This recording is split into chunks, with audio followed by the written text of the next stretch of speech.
What is up, hotties? Welcome back to another episode of Stay Hot, brought to you by our good friends over at FanDuel, your number one stop for any sports betting or DFS needs. I'm Blaiden Kirk, joined as always by my two favorite co-hosts of all time, Matthew Sponhour and Theo Ash. And dude, we're recapping week one of the NFL season. It is here. Theo's rocking the stash. The Packers got a W. How you guys doing, man? We're talking football, man. We're talking serious football. We're all the way back. We absolutely have to start with Ravens-Bills, of course. Yeah, it's just out of chronological order, whatever. It doesn't matter. Oh my God. I mean, that is a classic game. 41-40. The Bills are getting to they're fourth down. They're down 15 in the Ravens red zone. Their back is absolutely against the wall. It's like you either pick up this play and then get a stop and then get another touchdown and then get it. Like, they need everything to go right from that moment, and then they hit it. Every once in a while, a team pulls something like that off. When you have Josh Allen playing the way that he was playing, it makes it a little bit more likely. I thought my big takeaway, and at first I thought I was maybe being biased because I needed Josh Allen to hit a point total to win a fantasy game, but honestly I don't think that I am.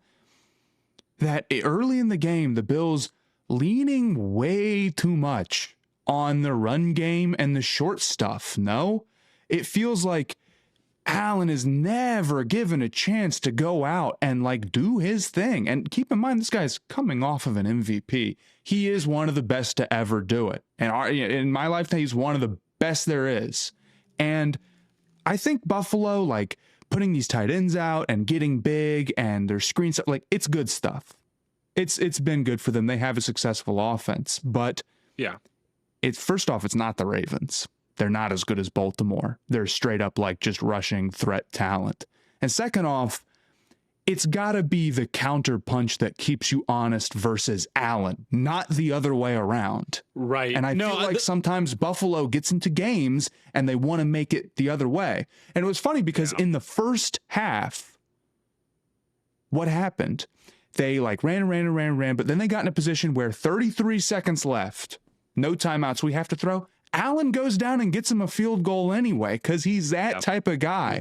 And it's ridiculous because you're sitting there and you're like, he's going to get them down the field. He needs 2 plays and they can probably get his bike off.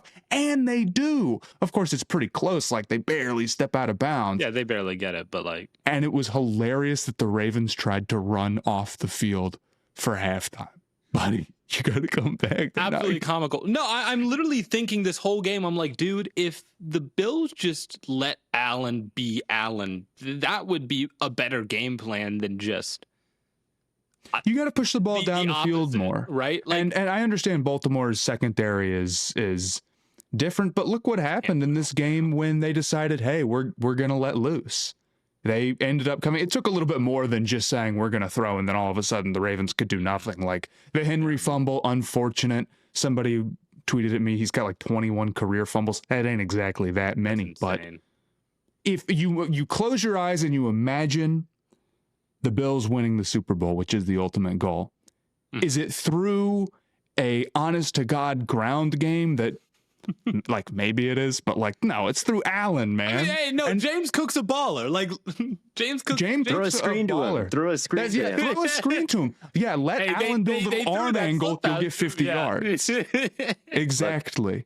Yeah. Can I ask you guys a question? Can I ask you guys a question about this game? Yeah. Would you have gone for it if you were the Ravens? 90 seconds Absolutely. left? I mean, I cannot believe they punted. I would have picked up the first down before fourth by letting Lamar throw it too. That's 100% true because then it started to swing the other way. Baltimore got up so much that they're like, this game's over, which to be fair, it really seemed like it was, but they were perfectly content with chewing up 2 minutes of clock and punting every possession, it seemed. So when they get into a position where hey, it's a 1-score game right now, and, they could get the ball back. You have to pick up a first down, it. It was shocking that they said, we're not gonna really try to pick up the first down till third, and then we're not gonna go for it on fourth. We watched Josh Allen pick up, like you said, Matt, in 33 seconds, drove 50 yards, got off 2 plays and the spike.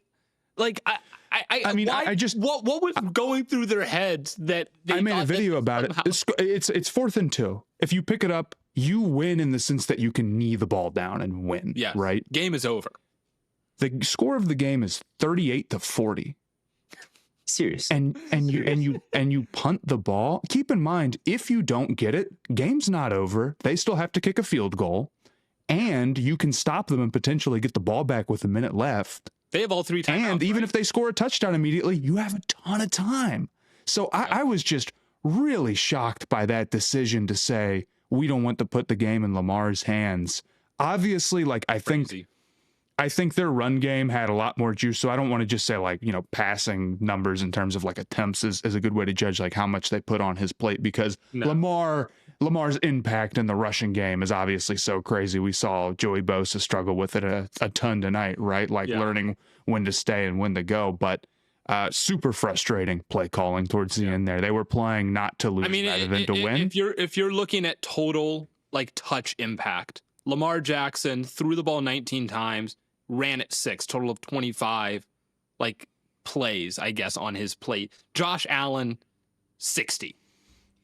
Like Ben Solak says the Ravens have now lost 8 games since the 2021 season, in which they at one point had a win probability of at least 90%. That's 3 more than the next closest team. And why do you they think gotta that stop is? blowing it, dude? Well, and why do you think that is? It's because in this game it was entirely a mentality thing. Entirely, it was just like, we're up and now we don't want to lose and we're scared. And it's like, when you have a guy who's won 2 MVPs, you've got to have faith in him. You've got to. You've got to have faith in him. That's one thing. And then the other thing, the defense. The defense is a great run stuffing unit with Travis Jones and Roquan Smith and Van Noy and all these guys, right? They can stuff the run. Mm-hmm. They don't get a lot of turnovers. They don't get a lot of sacks. And against this Bills team, I mean, Josh Allen has some bodyguards. And that was my first impression watching this game at the beginning, is like, all right, if I'm the Ravens, I think I'm dropping 8 all night, because I might as well go rush with 3 versus rushing with 4. Like, we're not getting past these guys. We're not getting past Deion Dawkins. We're not getting past Spencer Brown, right? So might as well drop people into coverage, right? And when it comes, like, they need a closer on defense. Kyle Hamilton is somebody who is not a closer. All right. If he is, he's like, at the end of the game, they tried blitzing him, but like he's not. You need someone who can disrupt more immediately than Hamilton. You know, you're taking people out of coverage. You're blitzing Josh Allen. You're putting the game it's like in his hands. Right? He's just gonna beat that. He's just going to. It's so simple to say, but like, you got to get pressure with 4. You have to get pressure, honestly, against a quarterback that good. It was true. You know, you always hear about Brady or whatever, but yeah. If you're gonna blitz, I don't want to blitz Hamilton in that situation, because I'd rather have him in coverage or someone who can come downhill and make a tackle after the fact. Because, dude, everyone else trying to tackle outside of Hamilton, dude, they were getting shredded. Like, Jair Alexander got his ankles broken, almost gave up the touchdown there at the end to Keon Coleman. He should have. Keon shouldn't have tried to get the touchdown. Keon probably would have gone down anyway. But, like, yeah, now just like, I would rather have just have Kyle Hamilton in the backfield. I mean, or in the secondary. But it doesn't matter. Like, Kyle Hamilton in the secondary is not going to bother Josh Allen. You know, like, he's going to hold the ball and he's going to make sure Kyle Hamilton is somewhere else and then throw it somewhere else. Like, they need to find pass rush. They need to find turnovers. They need to find turnovers in the playoffs and in these big games. Yeah. Like, did they have a single one? Were there any fumbles? Were there any picks?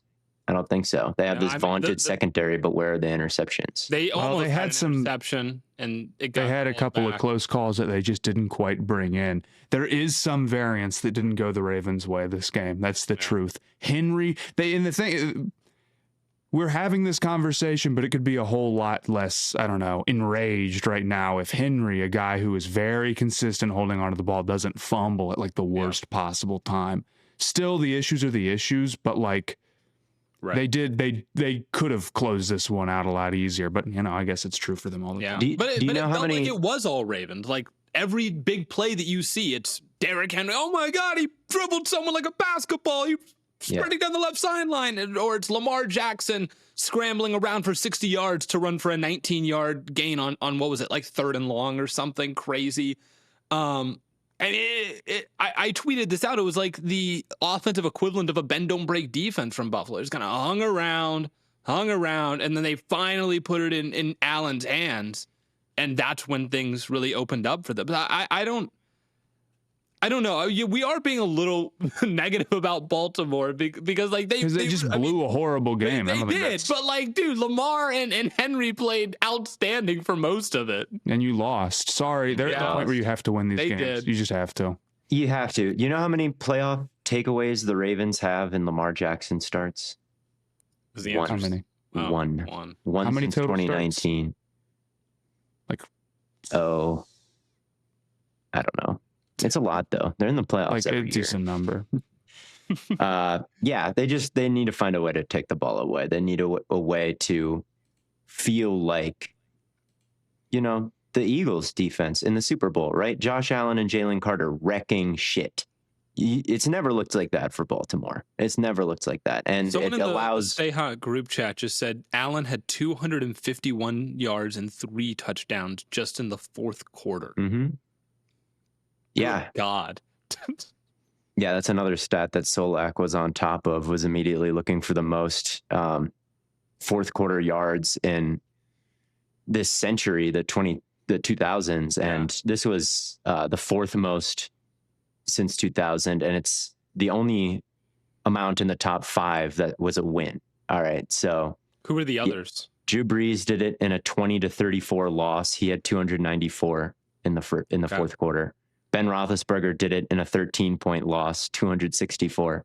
Dak Prescott did it in an 11-point loss, 254. Josh Allen, 251 in a 1-point win. 11-point loss for Dak Prescott. I know where those yards came from.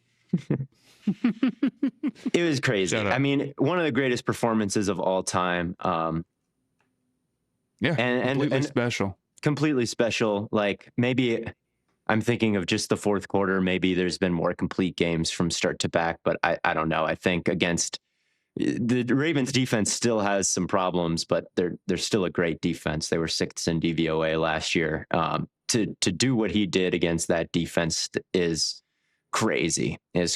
And to do what he did in that 4th quarter, maybe clearly the greatest 4th quarter since the 2000s. So why not ever? All right, we don't care about. Why not ever? We're done with the 90s. 4th quarter is the big win that matters. Yeah, it is. It is. And yeah, man. Shout out Keon Coleman.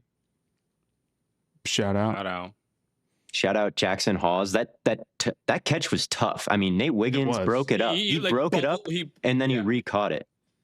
That was insane. Shout out Nate Wiggins. And shout out Lamar Jackson. Like, seriously though, like that. You know what's frustrating? Had nothing to do with him. That loss. I thought Baltimore had because I was writing my notes as the game's going on, and I'm like, you kind of build the narrative of the game or whatever, and I'm like, not only did the Ravens' run game look really good, but they had some big plays from the receivers themselves. Look at this Zay Flowers, turn and catch. Yeah. Look at this DeAndre Hopkins catch. I'm like, look, if we get a Baltimore offense that has guys on that end making plays. And, they end up blowing it. So none of that even happened at all. Yeah, it's like Buffalo had no answers for that zone run for a long time. Their safeties were terrible. I mean, that's a conversation that needs to be had about Buffalo. Bills defense, I really, really, really question. I'll be honest with you. I mean, it's just 1 week. But immediately, you can kind of poke some holes in all of the top 3 AFC contenders. And we'll get to the Chiefs later, of course. But sure. I completely agree. Buffalo's defense did not move me. Yeah, they put Cole Bishop out there, and it just seems like DeMar Hamlin should be starting. It seems like, they know what they have in Hamlin, and it's not superstar, right? Cole Bishop was the guy they drafted. All right, let's get him some reps. I don't know, man. Not good. And that run that to Henry that seemed like the dagger. What was it? His 3rd touchdown or whatever. It was the one that he was dashing up the left side. I'm like, how is he moving that fast? He's moving that fast. And how is the safety bailing into coverage after Henry's had it for 3 seconds? Bruh. So yeah, that was an exciting one. Both defenses have their issues, both quarterbacks. It's just one of the all-time debates, Josh Allen versus Lamar Jackson. Like, who is it? Who is it? I mean, Josh clearly made a statement tonight, but it's still just one of the great things that we'll always go back and forth with. Yeah, I mean, Allen. They need a ring. Both of them need a fucking ring. They do both need a ring, but you know what? We can say, oh, like I think the announcers at the end were like, oh, guess there's no debate as to who is the MVP now. They should have put the game in Lamar's hands, then we would know. I agree. I don't think that they took it out of Lamar's hands. They took it out of Lamar's hands. I don't think it was his. I don't know if he had any bad plays at all. I'm looking right now at that 3rd and 10 he picked up in the 4th quarter, where there was pressure and he scrambled backwards 15 yards and then still got it. And it's like, you give me on a 4th and 2, are you telling me they're really going to be able to bottle all that up? I don't know. That's what I'm saying. I'm zone read Lamar and Henry. Like who? Like that's what I'm called. Yeah, even a run there, I would totally take. You don't have to drop back necessarily. So, just super disappointing for Baltimore. A couple of other shout outs. Shout out to Spencer Brown for the one run he had where he threw, and I forget who it was. I wrote it down. Oh yeah. Find it on my sheet. I don't. It's not often you see a guy get thrown out of the way quite like that. He is a monster. He's a big meanie, dude. He is a big meanie. Josh has some bodyguards, dude. Like no one's messing with him. Like he's the least sacked quarterback in football because of his own unbelievable ability. And then that line, like I was thinking about it a lot these last few days, and I think I'll mention it again when we get through these other games. But like sacks. To get a sack, you're really beating a double team, right? Like you've got to beat the guy in front of you, and then you've got to tackle the quarterback, right? It's always kind of a 2-on-1 if you think about it.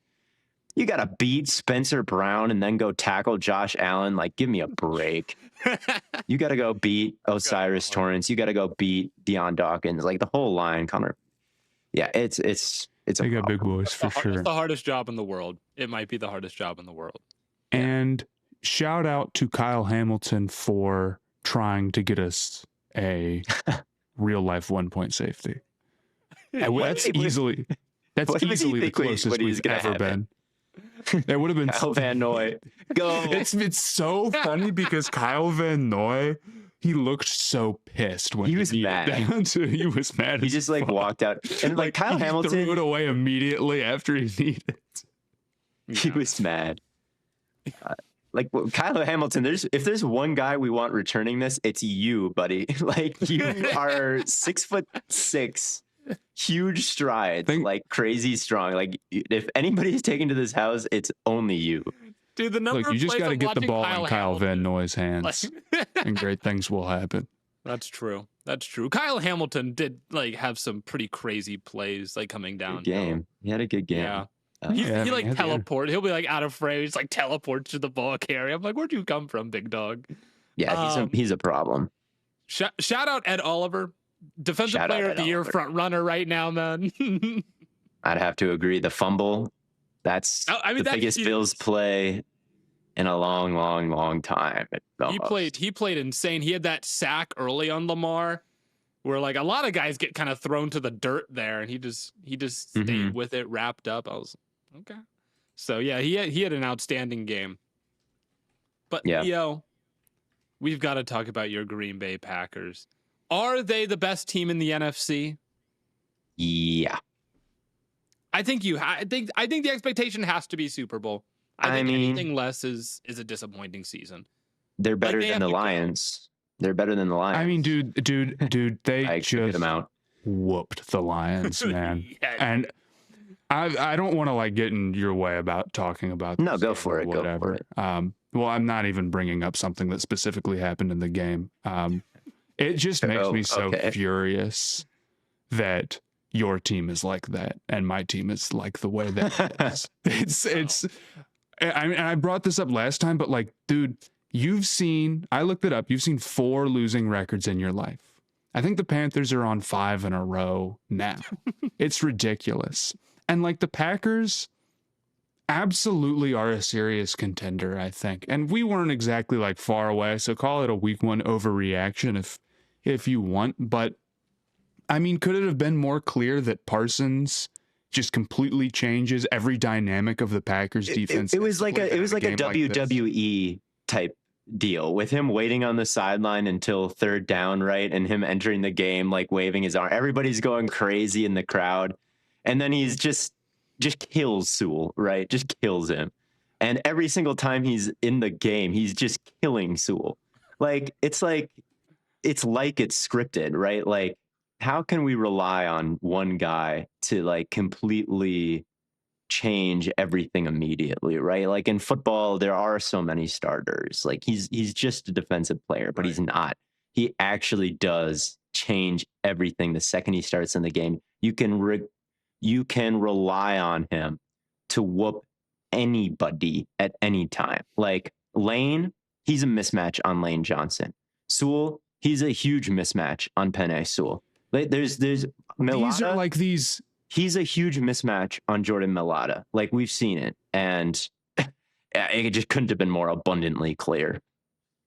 Yeah, it's just like these guys who are 300 plus pounds are just not going to be able to deal with somebody who can get like outside in or inside out like Parsons can. It just can't be done. And he's just so masterful, and like his timing and when to throw a punch to throw people off that like, yeah, it's too difficult. Yeah, and with a guy like he schooled worse last year. So it's just somebody who is a monster issue against a team that hypothetically should be set up like decently well to deal with a top tier pass rusher because they have good tackles and just can't at all whatsoever. Granted, when Goff gets off of his spot, like it's not very good. That's the weaker part of his game. But like what happened today was totally bizarre. I saw a stat. I forget who posted it, so I apologize. But probably Ben Solak again. Let's just throw out the credit. All right, Ben Solak. Ben Solak. Ben Solak told this to me. Jahmyr Gibbs had the least amount of yards that like any player since 2000 has had on 10 plus catches. He had 30 yards on 10 catches. Everything from the Lions was just like, get the ball out, like just get rid of it. Let's just get this, as quick as possible. Everything had to be underneath. And then there's Cooper, and that's the great force multiplier with this team.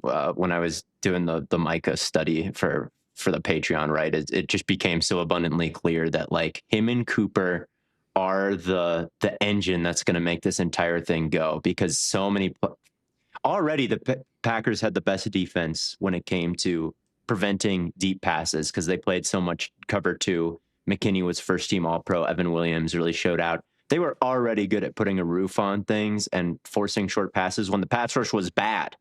All right. Now the pass rush is lethal, and they still have those safeties. And then they have this linebacker who has the craziest sideline to sideline speed in the sport. It's a real issue, man. The Lions. Jahmyr Gibbs, I'm pissed believe it, dude. I can't believe it, man. They're going to be fantastic this year. They're going to be fantastic, and their ceiling is as high as it can be, pretty much. I'm not saying they're the best team in the NFL, but the ceiling is incredibly high. They got a better defense than the Ravens. They got a better defense than the Bills, it seems. Like, I'd rather have Parsons. No, I think it's fair to say right now that outside of Denver, they probably have the best defense in football. I think maybe I'm underestimating how much like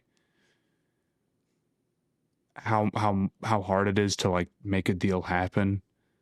But you can't tell me nobody could beat 2 first and Clark. Really? Like nobody was like, let's go all in. Nobody thought this was even possible. Like, maybe. Well, the Panthers apparently. The Panthers didn't want to give up Brown.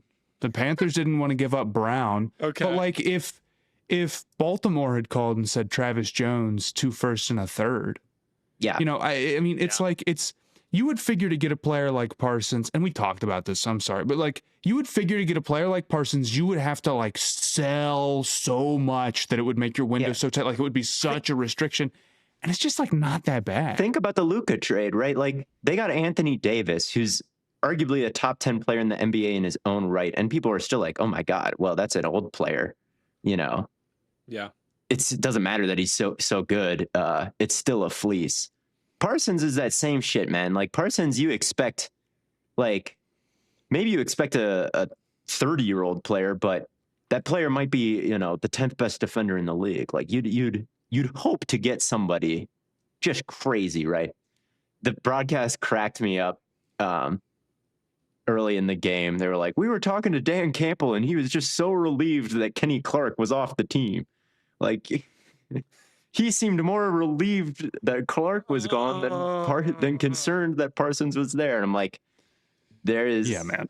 yeah, man. People are so scared. Like people are more scared than they've ever been if they're trying to put on that facade. That's insane. No, that's insane.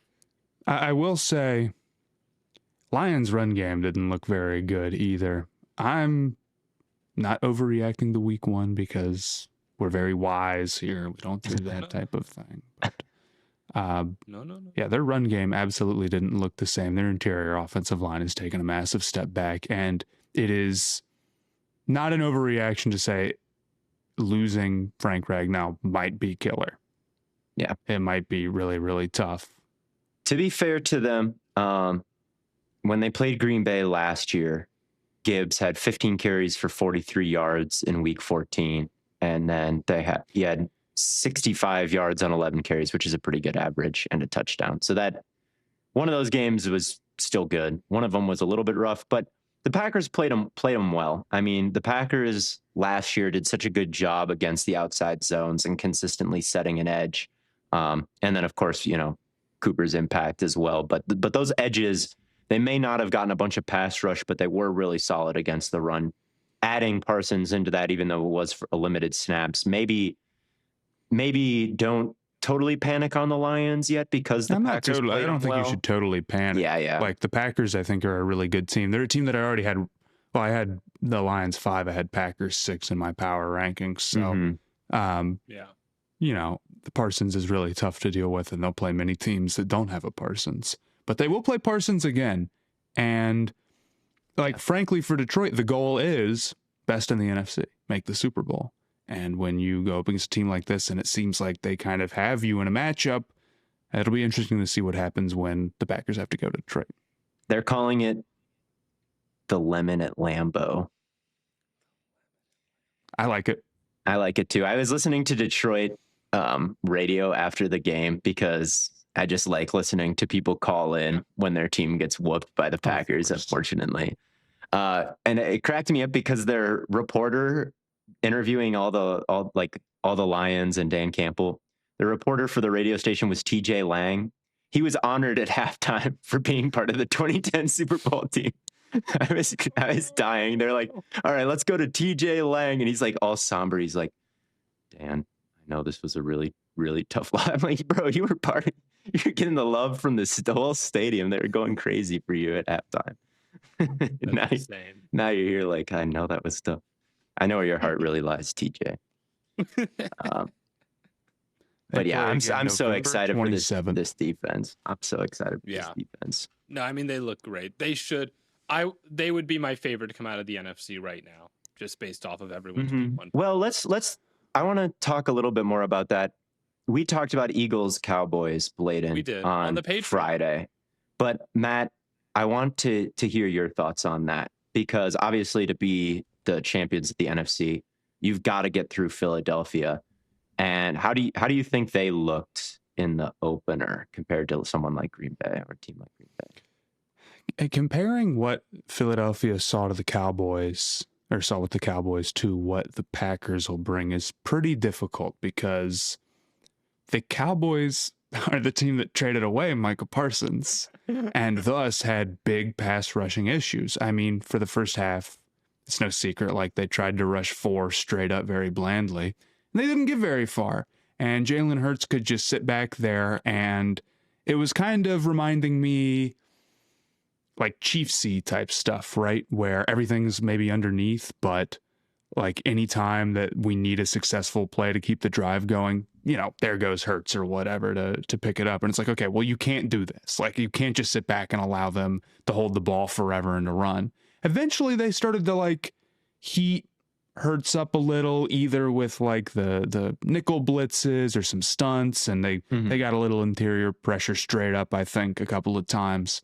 And that really started to do something. But I thought overall, like, my takeaway for Philadelphia was like, it was not a great offensive game whatsoever. I Not at mean, all. I understand that Dallas and their game plan was to, play back a little bit and to try to not let them beat you down the field. But you got to be able to beat that a little bit if you're a team that has a quarterback who's paid and these great wide receivers and this great offensive line. And the fact that, tell me if I'm wrong, do they not have just the big post and nothing else when it comes to like stuff that wasn't underneath? 100%. That was it. Yeah. We were talking, So AJ Brown had one target the whole game. One target. Yeah, And it felt like, to me, it felt like watching a preseason game. The battle between what's the offensive coordinator's name? I've been saying it so much and I keep forgetting. Petula? Yeah. Petula. The match between Petula and Eberflus felt like a preseason game. Like just waiting after the whole weather half not to like do anything defensively. Like, yeah, I completely agree. 100%. And then once they did something, it was just load the box. They're like, okay, instead of playing cover 3 from a 2-high shell and rotating, we're going to play cover 3 from a 1-high shell and just stack the box. Once that adjustment got made after the weather delay, I mean, how is it not Devontae Smith City? Like, why are you just running it into the box? I mean, talk about a mindset thing. They are lucky. They are very, very lucky that they did not suffer a fate like Baltimore did. But it would have been worse because like worse. I don't think because the Cowboys are not the Bills. No disrespect. Yeah, exactly. But like Dak was playing his ass off, but God, and that sucks, dude. Dak played a heck of a game in that one. He really did, especially down the stretch. He was hooping, and CD selling on those last. I mean, that final throw. Granted, the final one was a pretty big layout for CD. The tough one was that skinny post in the middle of the field, right in the breadbasket between. I'm like, oh my God. It was the same as the Hurts post. It was the same as it was supposed to be the same route concept, but for some reason, Tolbert tracked the ball like it was meant for him and got in CD's airspace. I don't know why he did that. He was supposed to just occupy Starks, like break off, run it. Mills, a classic quarters beater. The safety's got one vertical, the corner's got the other vertical. If you can run the safety off inside, you've got a post against outside leverage that you can go hit. They had it. It's exactly what the Eagles did when they hit Dotson. And then Tolbert saw the ball get thrown to CD and ran under CD and distracted, like clearly had some sort of impact. Now CD should have caught it anyway because it hit him right in the fucking hands. But that was crazy. Like CD slipped like 2 plays before, and it's just like, yeah, he dropped. I mean, that first field goal when it felt like a shootout in the first half. That first field goal happened because CD like didn't come down with 2 passes in a row, and that felt big when it happened, right? Like, the Cowboys just didn't score a touchdown first after it went touchdown, field goal. So yeah, very bad game from CD. But again, Matt LaFleur is a better play caller than the Eagles offensive coordinator. You know what I mean? Like that these in-house promotions, I was a little bit concerned just with how bland the rushing attack was compared to last year.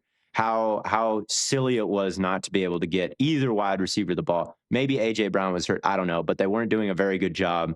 Even throwing him a speed out, like they're running AJ Dillon into a completely loaded box instead of throwing a little speed out to that should have been Devontae Will Smith. Shipley's touch. Come on. It should have been Will Shipley's. Okay, fantasy bench. Will Shipley ball. not even in your starting lineup. But yeah, it was that's the thing that concerns me about the Eagles more than anything is like Hurts is so elusive, Saquon is so elusive, right? But Packers got some elusive players in their backfield too, right? And they don't have game plans that look like that at all.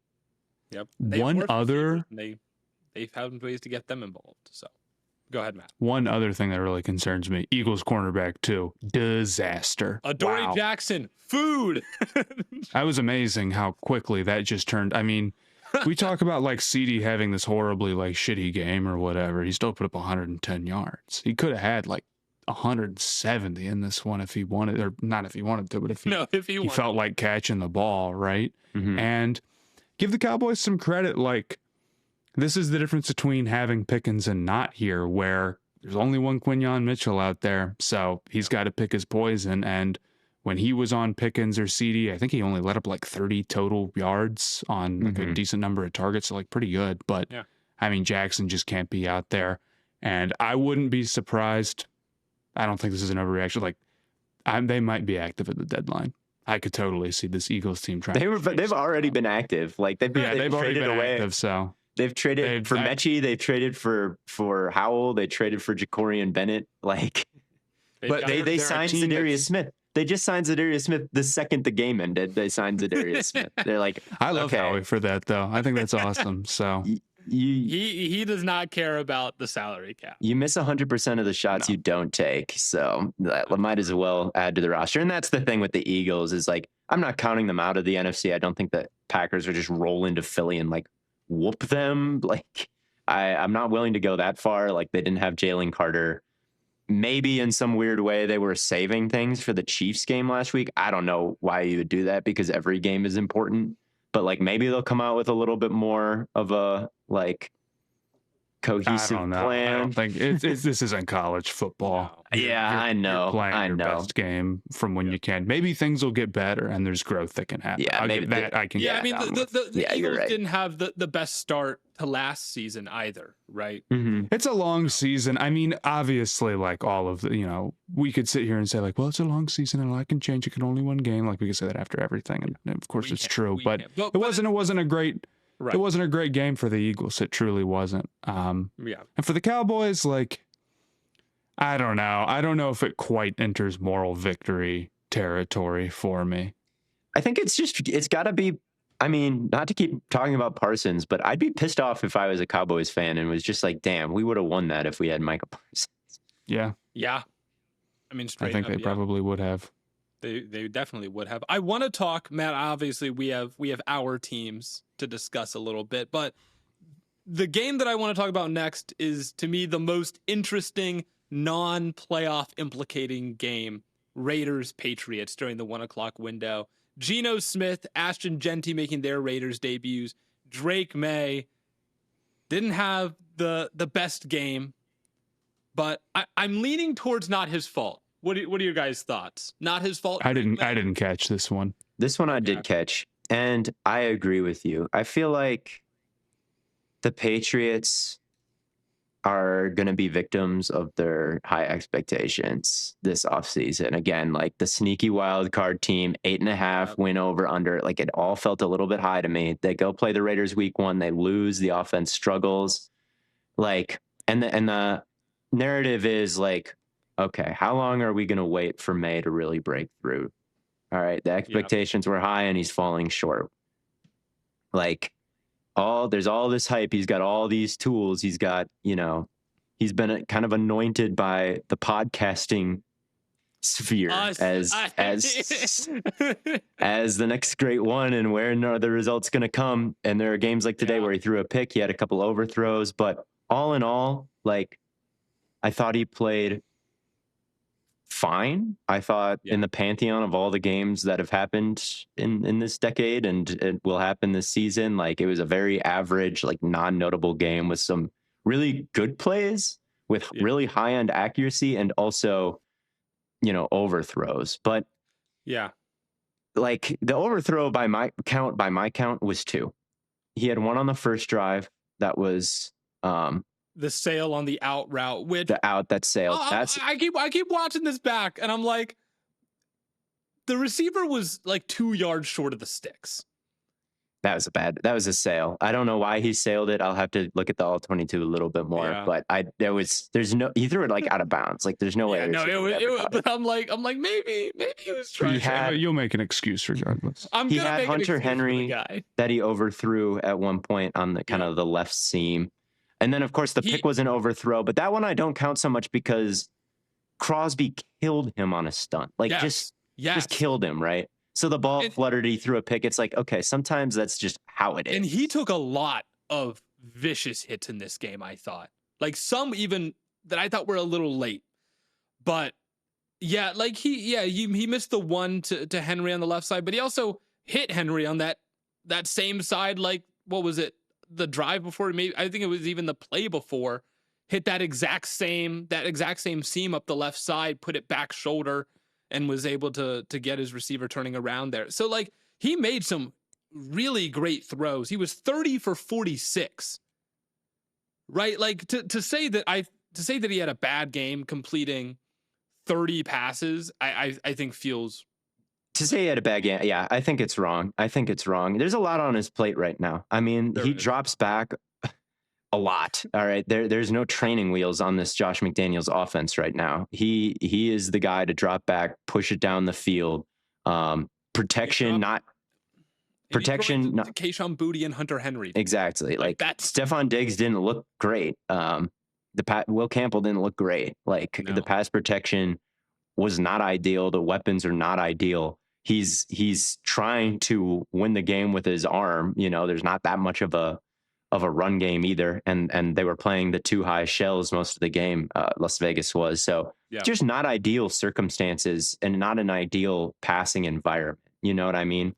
That doesn't mean he didn't overthrow. Douglas, 7 targets, -2 yards. What the hell? Is that a real stat? Is that actually what? That's what I'm looking at right now, bro. He caught a touchdown. He caught like a 10-yard touchdown. I know. -2 yards touchdown and 7 targets. How did that happen? What happened? What the hell happened? I don't know. I guess I don't remember that happening. I mean, I remember him catching the touchdown and like definitely getting tackled in the flat a few times. Yeah, you probably just got tackled behind the line of scrimmage a few too many times. I guess it just happened once, and then he scored a touchdown once, and then nothing else was completed. Funny stat line. It is a hilarious stat line. It's just he only caught 2 passes. That's hilarious. I feel like people aren't going to want to be patient with May at all, right? No one wants to be patient with anybody. Nobody. Like you said, the podcast sphere hypes him up, and then it's like, and we're the podcast sphere, and it's our fault. Don't get it twisted, but like, yeah. So then there's no patience here. I mean, I don't know. It is just one game. I didn't catch it, but it's one game where he didn't even play bad, but because it's going to be one of those things where it's like, that's not supposed to be good. Oh, they just lost Wilkins. Oh, they've only got Crosby now. But the problem is that the receivers in New England still aren't very good. Like you said, Theo, Diggs didn't look great. There just wasn't any separation downfield, and they're trying to run this straight drop back offense, running receivers downfield, and no one's getting open. And so then May's scrambling around trying to buy time. He's got the most ferocious, never give up pass rusher chasing him down. Like, it's gonna be a tough game. Yeah, and I thought he did all that he could given the circumstances. He didn't do all he could because he did miss some throws. Like, he did miss some easy throws for sure, but like, not every mistake means you've died and have to go back to the beginning, you know? And I just feel like that is the way a lot of football fans watch the sport is they, like, the quarterback makes a mistake and then all of a sudden everything good that has been done up to that point has been erased. Because I thought Drake May had a really, really strong first half. I thought they were going to beat the Raiders. Like, I was like, man, he's leading them. They're going to beat the Raiders here. Like, they've way outplayed the Raiders offense. Like, it was a quite strong first half from him. He was throwing against leverage in the zones. He was making plays with his legs. He, was attacking the middle of the field. He was attacking outside. He had the touchdown. Like, it was all good stuff. But, and then he threw the pick on the Crosby stunt. And then the fourth quarter, he wasn't able to lead them to any kind of comeback victory. And it's like, okay, pick, some missed throws, no win against a defense we think is, bottom 10 or whatever. When is it going to happen? I thought this guy was Josh Allen, right? And Josh Allen wasn't good till year 3, or so he wasn't good till he got Stephon Diggs. A couple overthrows today, too, so it's okay. Right. Josh Allen had a lot of overthrows, and he wasn't good until he got Diggs, and not 31-year-old Diggs or whatever he is coming off a torn ACL. Like, they need a real Diggs, not this Diggs. Prime. Yeah. But how did you think the Raiders looked, Theo? Because you said like the first half they had that really good first drive.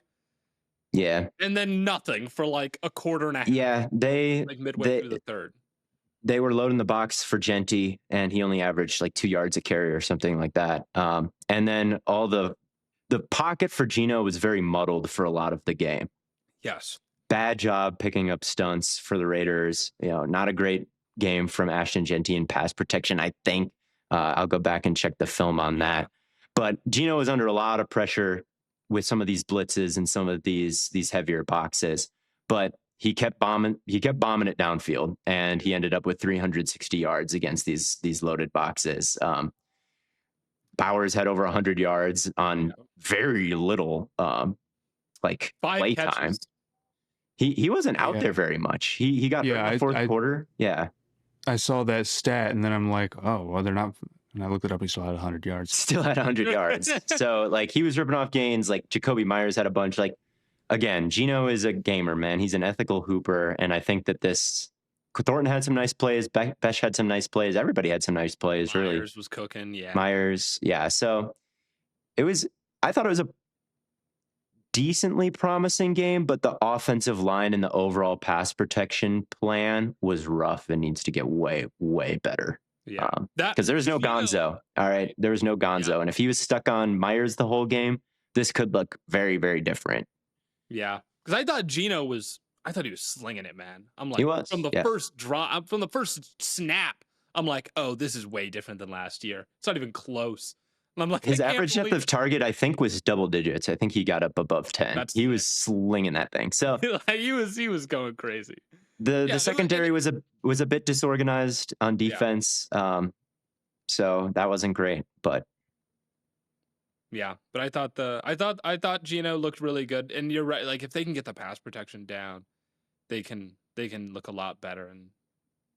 And Genty having a kind of a lackluster opener sucks, but you got to again, that's offensive line. Well, now that this has happened, maybe they'll face some lesser boxes, because they were 100% keying in on the run game. They were 100% keying in on the run game. That's true. 360 yards from a quarterback may be able to change that.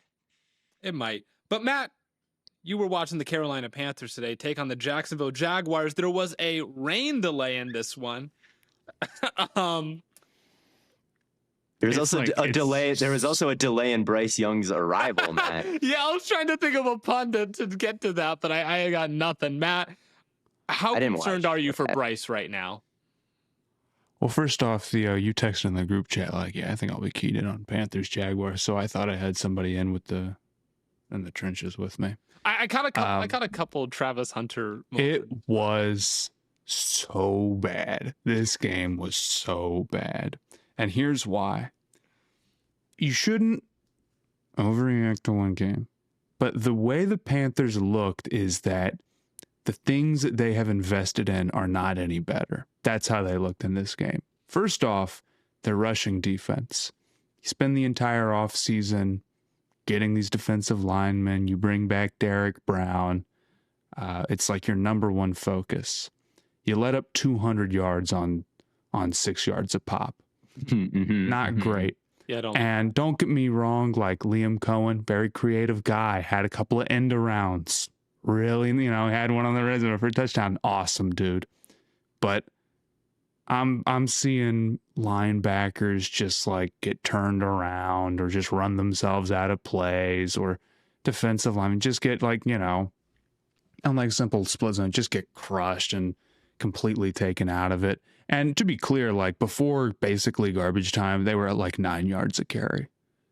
Granted with the 70-yard tote from ETN. I think the Panthers' defensive line is still not very good. I don't think they have anybody who really penetrates and makes a play for them with any type of consistency. And I think their linebackers might be the worst in the entire NFL. Roseboom is straight up atrocious.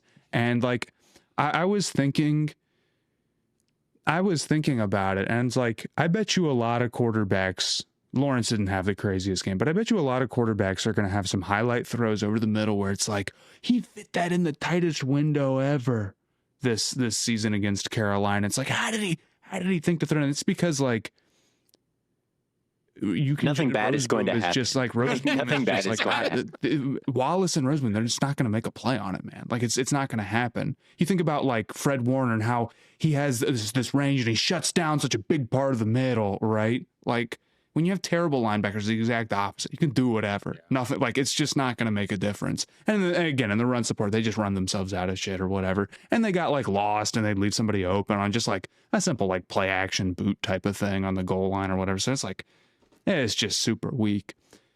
But whatever. Defense is, hey, JC Horn had a cool play and everything else was ass. That I'm used to. The offense was bad. Which you are also used to. I'm also used to, but I'm a little bit more disappointed in. The positives are McMillan looked pretty good. He had some great catches. He was getting open. He probably could have he had another one that he almost brought in that was pass interference. So he could have put up like 100 yards this game. I was really impressed. But Bryce played poorly, right? And that's what you can't accept. And it might be his worst game since he's come back from being benched. Here's my question. It might be the worst game since then. Was it as bad as the early season games from last year? No, not at all. Okay, well, the early season games from last year, the two of them that he played before he got taken out, was like literally every single play was Armageddon. Like there was never a snap that wasn't a complete disaster, outside of sometimes he would just like roll out and like scramble for 4 yards or whatever, right?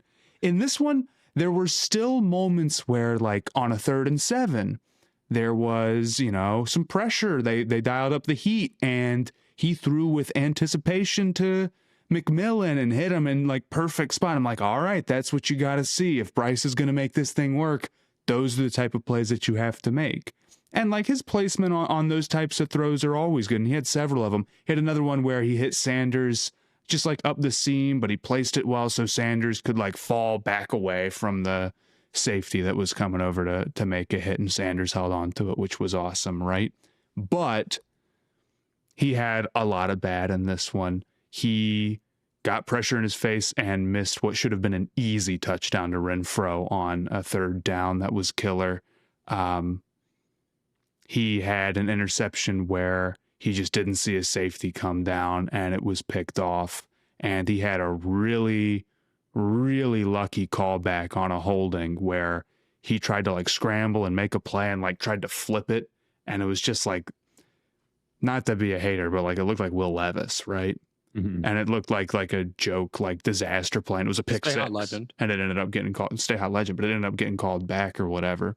Just the confidence and the comfortability to do stuff like that looked really, really off. And it just seemed like it's a little too easy to get him in a position where he can't make up for it. That to me seems like Bryce's problem more than anything else. It's not that he can't sit in there and make throws over the middle, or that he can't like scramble out and make a play. Like it happens, it does. Or that his accuracy or his touch or his anticipation, like those things exist and the feel exists. But I think because he's a smaller guy and because like his arm is not that good.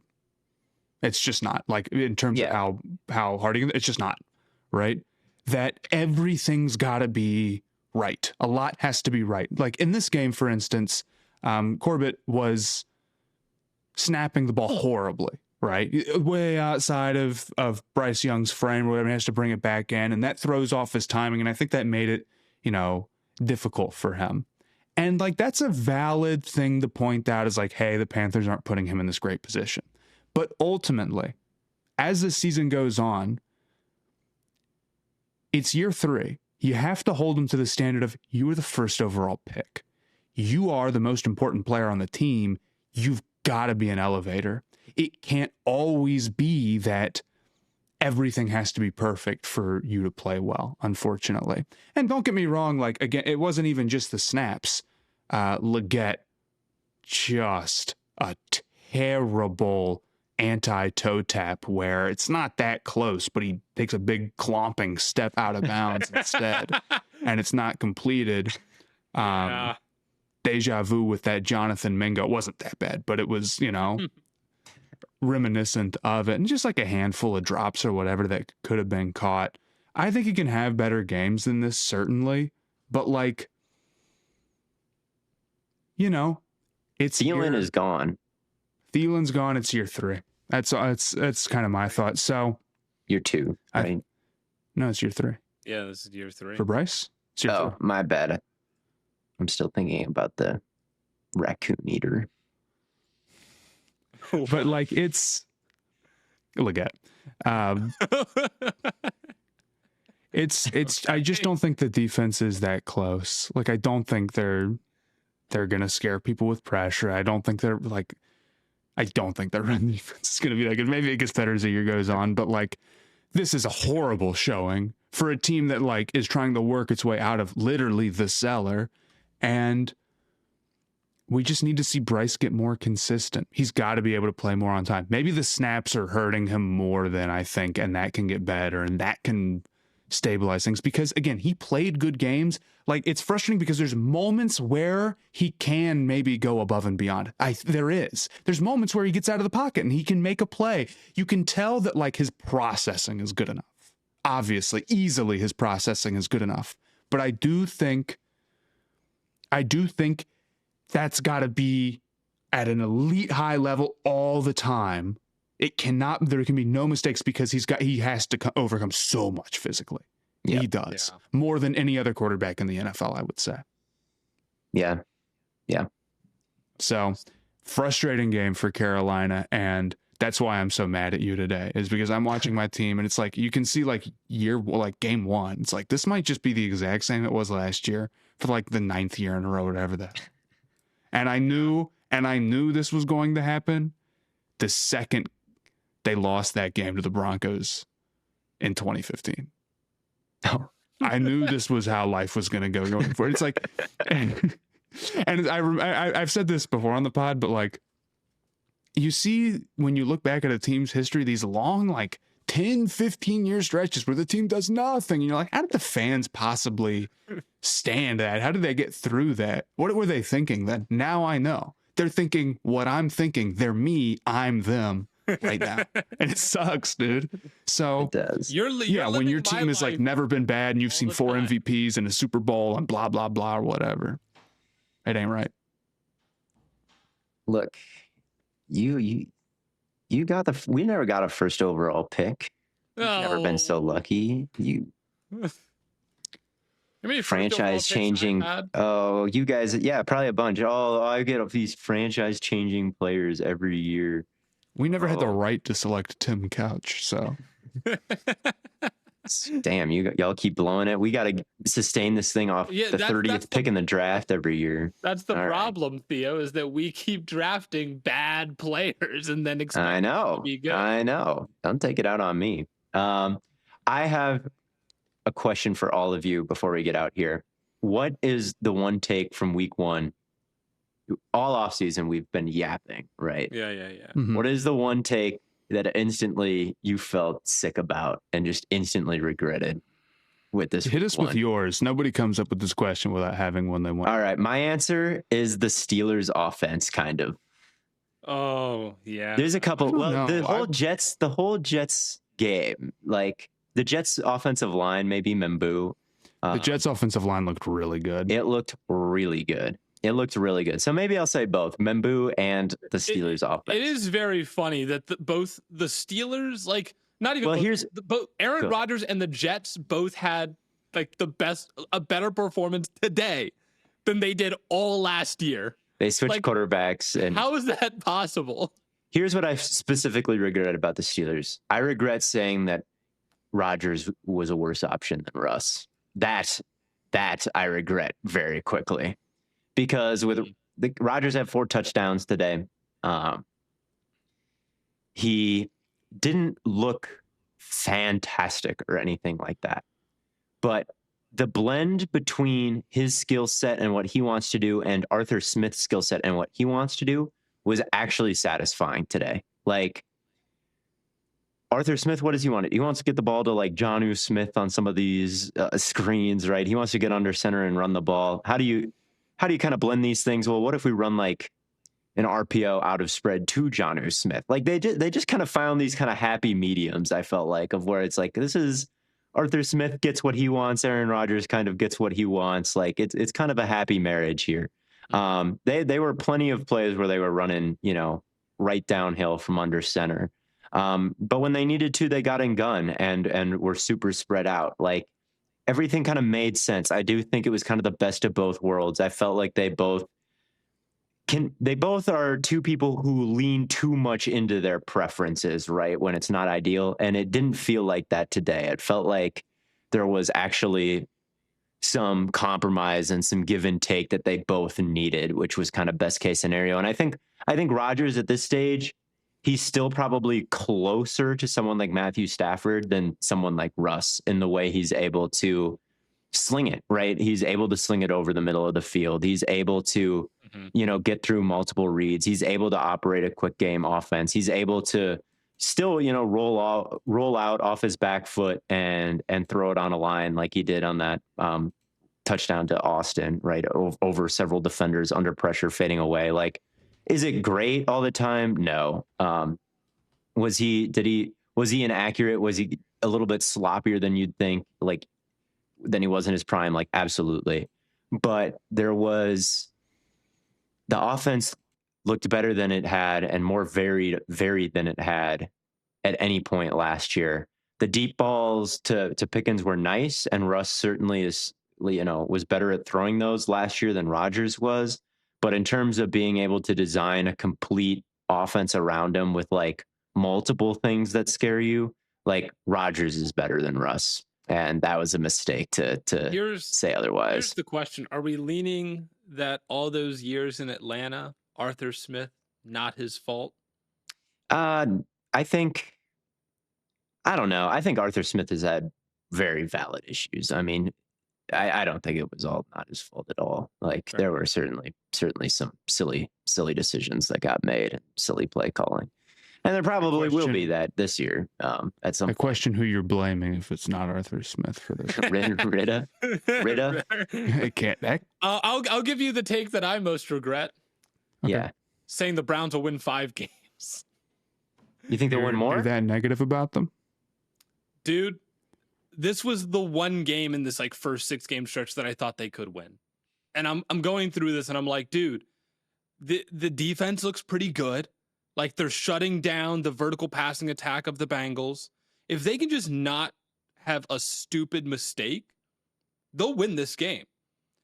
They got 3 horrific drops. One's a turnover on downs, 2 of which bounce up into defenders' hands, and then they have a missed extra point and a missed field goal. Like just absolute worst case scenario things that could have happened in a game that was very winnable for them. It is kind of, it's insane. Now they have to go and play Baltimore, Green Bay, Detroit, Minnesota, Pittsburgh. Then they play Miami. I think they can win that one, and I think they could maybe win against like Tennessee or something. But like, yeah, dude, your dad's right. Yeah, and you know what's crazy about it? Being right when it comes to predicting sports is easy. You got about a 50-50 chance unless you're insane, right? With most things. But my dad nailed the reason why. They're the Browns. And ultimately, they will miss the extra point in the field goal. They just will. Like, and they have this whole kicker battle all offseason, right? With Hopkins and Schmidt.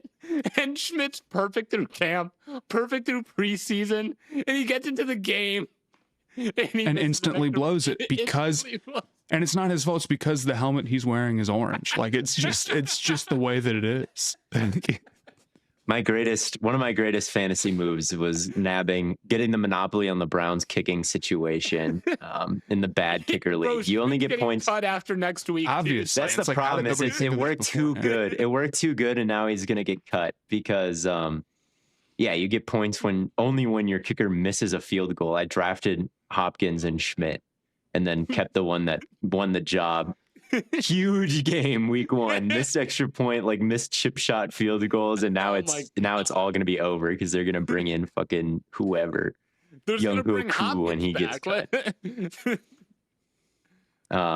Matt, you should have kept both of them. What is one take of yours that hits you like a ton of bricks? You know what? I'll give you guys Fannin. I thought he looked really good today. It's true that he might not ever be like the craziest blocker, but he was like, I mean, he had 9 targets. I think he actually had more than that. He had a couple called back because of penalties or whatever.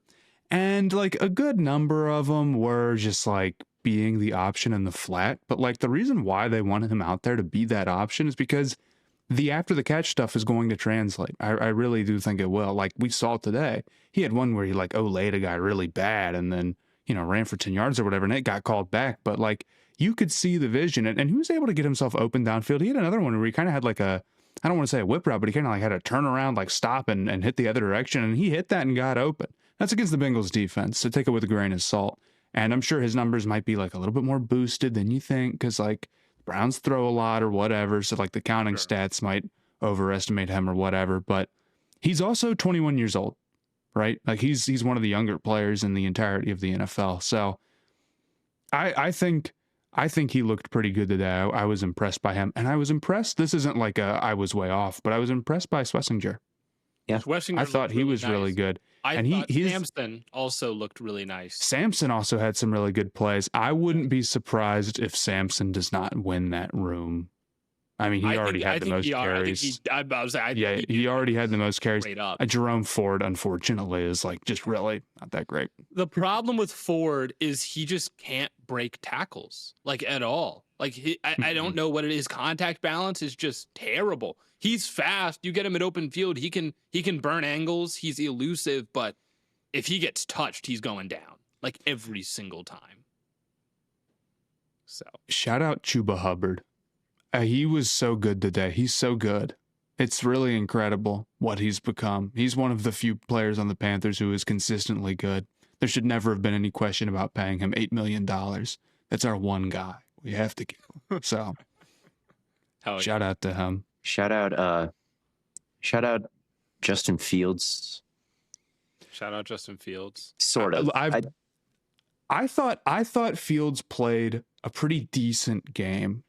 I don't know if I would say he's like throwing with anticipation or whatever, and no, like his feel is super crazy, but this did feel like a very maximized version of the type of game that he can play. Like his rushing threat was there, and he hit some stuff like outside or whatever, and he fit it between a window over the middle a couple of times, like between some linebackers. So I thought it was solid, and he had some stuff like kind of running towards the line of scrimmage. So I'm like, okay, he had a cool game. Like his game was good. It looked good. The line though deserves so much of the flowers. Like John Simpson on Cam Hayward, great job. Membu on TJ Watt, like great job. All those guys, like they have a lot of mobile guys too. Who Tippmann played well. There. Like they didn't even have Vera Tucker. Vera Tucker out there, and the line looked great. And like I said earlier, it's hard. It's like a double team to get a sack. You got to beat a lineman, and then you got to bring down the passer. It's 2-on-1 for you to make an impact. You can do one thing, but it doesn't mean pressures do a lot. But but to get the sack, you got to get 2 of them down. It's tough when you're going up against the Jets. It seems to beat one of those linemen and then to take down Fields. The Steelers really struggled. Like Fields never was throwing with rhythm, I'd say. Like it's still that really slow release, right? It's He's still got to see it. He's still got to see it. So he was holding the ball a lot and he was running around a lot, but he was making plays doing that. And he was really influencing the backers of the Steelers. I mean, as promising as the Steelers offense looks, you're still in a shootout with the Jets guys. So you can't get excited.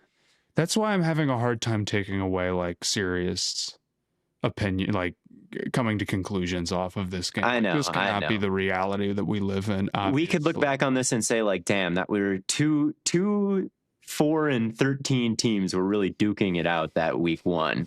We could be saying that, but yeah, I still think it was promising for the Jets who I didn't expect them to get any kind of lift off against the Steelers defense. They really did because of the line. But yeah, that Steelers defense, 2 games in a row now going back to the wild card round last year.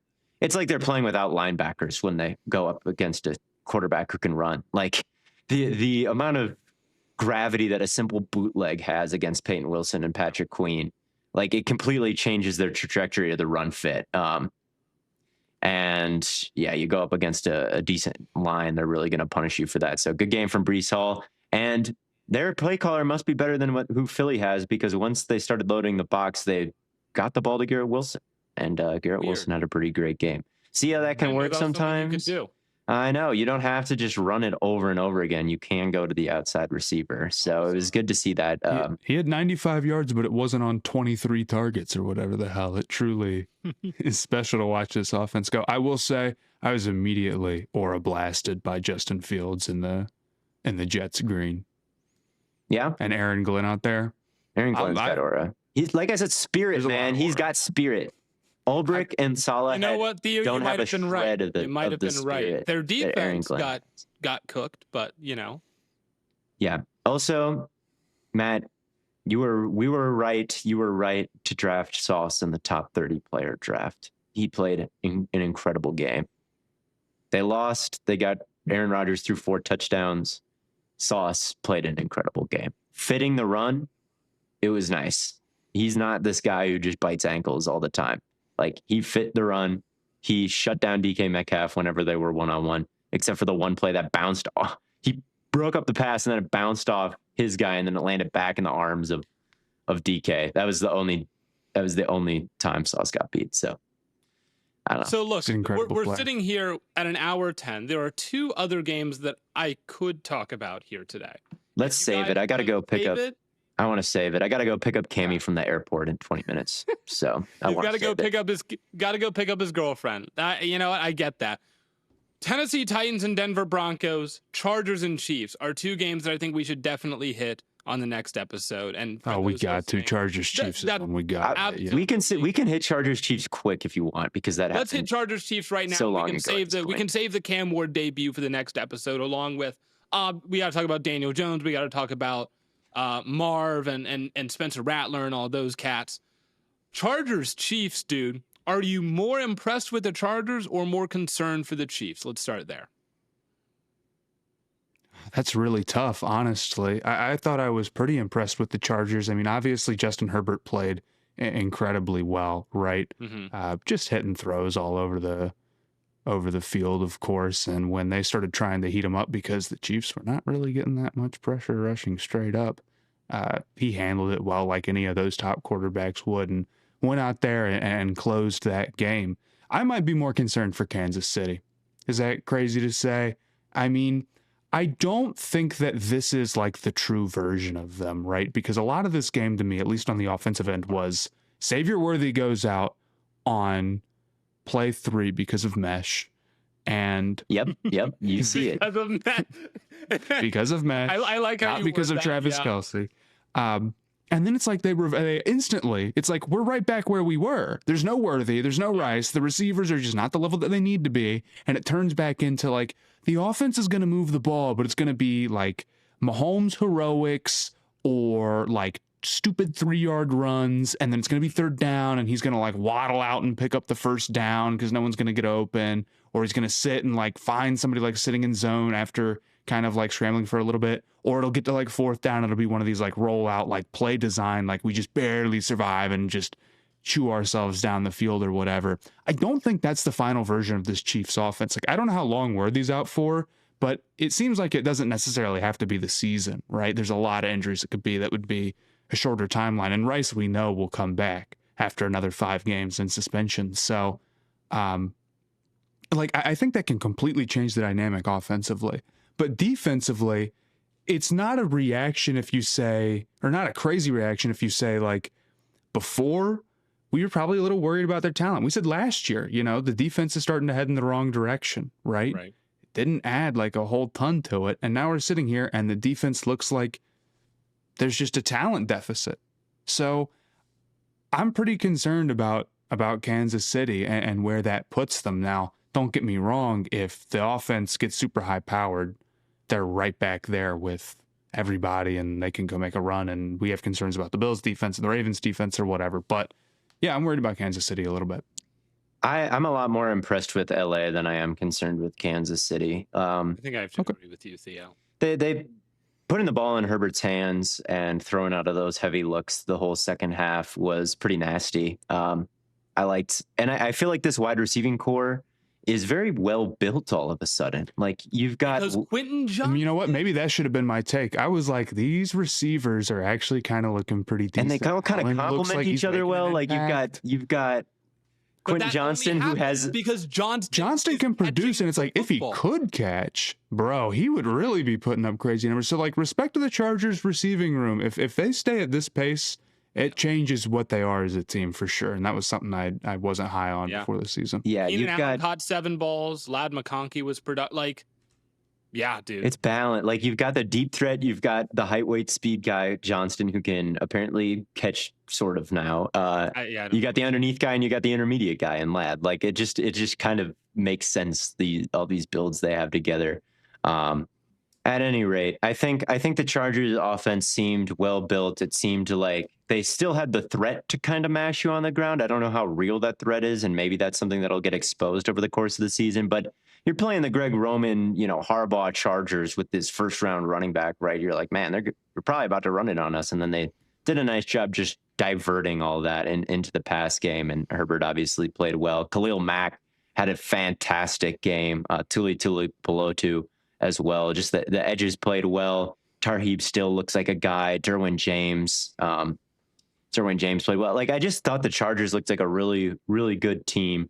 The Chiefs, I'm concerned about the defense, no doubt in my mind. But I mean, Mahomes was very scary, and he scored every single time he touched the ball in the second half. And if the Chargers would have done what the Ravens just did, true. and if the Chargers would have ran it instead of putting it in Herbert's hands, they would have punted, and then Mahomes would have gotten the ball back, and Mahomes would have scored or kicked a field goal or something to win the game. And he's getting Rice back eventually. He's getting Royals back eventually. He'll probably get Worthy back eventually. I haven't heard anything, which is kind of weird. But but like, assuming he gets those 3 back, like this is not the kind of performance where I'm like, are the Chiefs really in trouble? Because they still employ number 15. Andy Reid's play calling I thought was good. And yeah, the defense could stink, but I think Chris Jones can have better performances. That's fair. So I think the Chiefs are still going to be there. I think they got a real shot to knock off Philly. If they lose week 2 and go 0-2, then I'll start to be concerned. But I want to see them against Philly because I think they can rebound. Another take I might regret then is picking the Chargers to come in last in this division because Herbert did look like that fucking guy. That's fair. Game. But thank you all so much for tuning in. We're going to let Theo go so we can get to the airport. Shout out one more time Josh Allen, because not only did he win me a fantasy game in the Theo Ash Dynasty League, he also knocked Theo off in the Stay Hot Locks. I got cute. You did absolutely get way too cute. It's possibly the cutest anyone's ever been on this. I was very adorable. Stay Hot was this close to being perfect in the Stay Hot Locks for week 1. I was feeling so good about it too. I was like, man, I can really lock Baltimore and on the road in Buffalo, and they'll just do it. Like you can lock them every week. No. Still like a playoff. I should have locked Vegas, man. I should have locked. You should have locked Vegas. No, you just gotta be more safe. I don't know, man. But Matt and I are up 2-0. Matt and I are tied up here, and Theo's stuck at 0 points. But hopefully he can. Well, not for me, but hopefully for him, he can bounce back next week. And we'll get into some of the games. We'll get into some of the games that we missed here. We'll have some stuff coming out on the Patreon. If you're not already there, make sure you do subscribe to the Stay Hot Patreon. Matt's also got some NBA stuff coming out there. We'll talk about the games that we missed on Wednesday's record, Thursday's episode. We'll do the Stay Hot Locks, do a little bit of previewing. And until then, thank you all so much for tuning in. And as always, from your favorite fellas here at Stay Hot, we'll catch you on the flippity flop. Welcome back to football.